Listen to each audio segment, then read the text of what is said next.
saya Yulia Tindadi dengan nomor induk mahasiswa 858937768. Perkenalkan, nama saya Safira Malinda dengan nomor induk mahasiswa 858945111. Di sini kami akan melakukan praktikum IPA di SD dengan Modul 6 gelombang, KP1 jenis dan bentuk gelombang. kegiatan praktikum 1, percobaan jenis-jenis gelombang. Adapun alat dan bahan yang kami gunakan yaitu Slinky. yang kedua, kabel. Yang ketiga adalah karet gelang. Yang keempat, tabel pengamatan. Tujuan dari percobaan ini adalah mengamati bentuk dan jenis gelombang transversal dan gelombang longitudinal.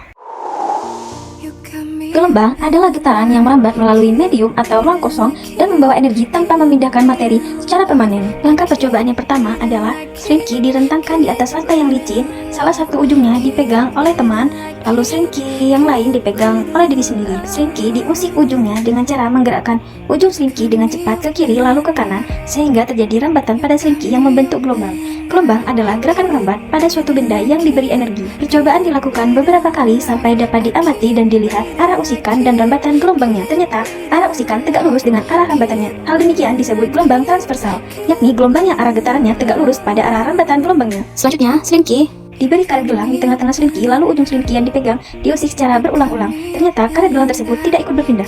Percobaan ketiga, slinky diganti dengan kabel listrik. Langkahnya sama, yaitu diberi usikan di ujung kabel, sedangkan ujung yang lain dipegang oleh teman. Ternyata hasilnya sama dengan slinky, namun sedikit berbeda karena gerakan gelombang pada slinky lebih cepat daripada kabel listrik. Pada saat diberi gelang karet di bagian tengah kabel, ternyata karet gelang tidak berubah atau berpindah, berarti tidak ada energi pada kabel listrik tersebut. Percobaan kali ini, slinky direntangkan di atas rantai, salah satu ujungnya dipegang oleh teman, lalu ujung slinky diusik atau digerakkan berulang-ulang dengan cepat ke belakang dan ke depan. Pada percobaan ini, diamati arah usikan dan rambatannya. Ternyata arah usikan searah dengan arah rambatannya, maka gelombang ini dinamakan gelombang longitudinal.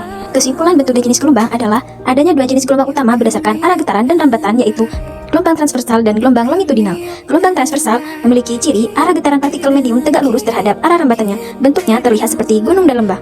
Sedangkan gelombang longitudinal memiliki ciri arah getaran partikel medium sejajar atau searah dengan arah rambatannya. Bentuknya terdiri dari bagian yang rapat, kompresi, dan renggang, rarefaksi secara bergantian. Kegiatan yang kedua adalah percobaan sifat pemantulan gelombang. Tujuan dari kegiatan ini adalah mengamati sifat pemantulan gelombang. Sifat pemantulan gelombang atau refleksi adalah kemampuan gelombang untuk memantul atau kembali ke medium asalnya saat bertemu dengan permukaan penghalang. Sifat ini diatur oleh dua hukum utama, yaitu sudut datang sama dengan sudut pantul, dan gelombang datang, gelombang pantul, serta garis normal terletak pada satu bidang datar. Langkah pertama adalah jatuhkan kerikil ke atas permukaan air pada bak air. Kemudian amati gelombang yang terjadi di permukaan air. Bentuk gelombang yang dihasilkan ketika kerikil dijatuhkan ke atas permukaan air yang tenang adalah gelombang melingkar atau riak air yang menyebar ke segala arah dari titik jatuhnya kerikil. Saat kerikil dijatuhkan ke tengah bak air, gelombang akan menyebar keluar. Namun jika kita mengamati sisi-sisi bak, kita akan melihat gelombang yang memantul kembali. Selanjutnya, rentangkan slinky sejauh 1,5 meter dan ikatkan salah satu ujungnya pada tiang yang kokoh. Ujung ini harus tetap pada tempatnya yang tidak bergeser atau disebut ujung terikat. Kemudian ujung slinky lainnya yang kita pegang tekan satu kali sehingga membentuk setengah panjang gelombang.